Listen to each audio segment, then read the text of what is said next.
I am a disco dancer, Jimmy Jimmy Jimmy आजा आजा आजा। ডিস্কো ডান্সার ছবির জন্যে মিঠুন চক্রবর্তীর নাম ভারতের ঘরে ঘরে ও বিদেশের মাটিতে পৌঁছে গিয়েছিল। এই ছবির পর মিঠুন চক্রবর্তীর নাম ও ডিস্কো ডান্সার ছবির নাম কখনো আলাদা করা যায়নি। 17ই ডিসেম্বর 1982 সালে সারা ভারতে মুক্তি পেয়েছিল মিঠুন চক্রবর্তী অভিনীত ছবি ডিস্কো ডান্সার। এই ডিস্কো ডান্সার ছবির জন্যে রাতারাতি মিঠুন চক্রবর্তীকে জনপ্রিয়তার শীর্ষে পৌঁছে দিয়েছিল। ডিস্কো ডান্সার ছবির দৌলতে ভারতে ডিস্কো কালচার শুরু হয়েছিল বলে আমার মনে হয়।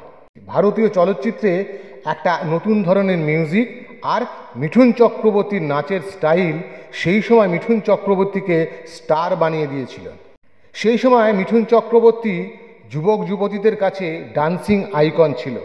সেই সময় মিঠুন চক্রবর্তী ভীষণ জনপ্রিয় ছিল ভারতবর্ষে, আর তার থেকেও বেশি জনপ্রিয় ছিল বিদেশের মাটিতে, যেমন রাশিয়া, চায়না, জাপান, উজবেকিস্তান, তুর্কি, পূর্ব এশিয়া, পশ্চিম এশিয়া, দক্ষিণ এশিয়া, মধ্য এশিয়া, দক্ষিণ পূর্ব এশিয়া, পূর্ব আফ্রিকা, পশ্চিম আফ্রিকা, দক্ষিণ আফ্রিকা, উত্তর আফ্রিকা, মধ্য আফ্রিকা, আবার বলছি এছাড়াও অন্যান্য অনেক দেশে জনপ্রিয় হয়েছিল মিঠুন চক্রবর্তীর ডিস্কো ডান্সার। আজ এইটুকু। এর পরের পর্বে ডিস্কো ডান্সার ছবির জনপ্রিয়তার একটি অসাধারণ ঘটনাবহুল ঘটনা আমি আপনাদের সামনে তুলে ধরব। ধন্যবাদ।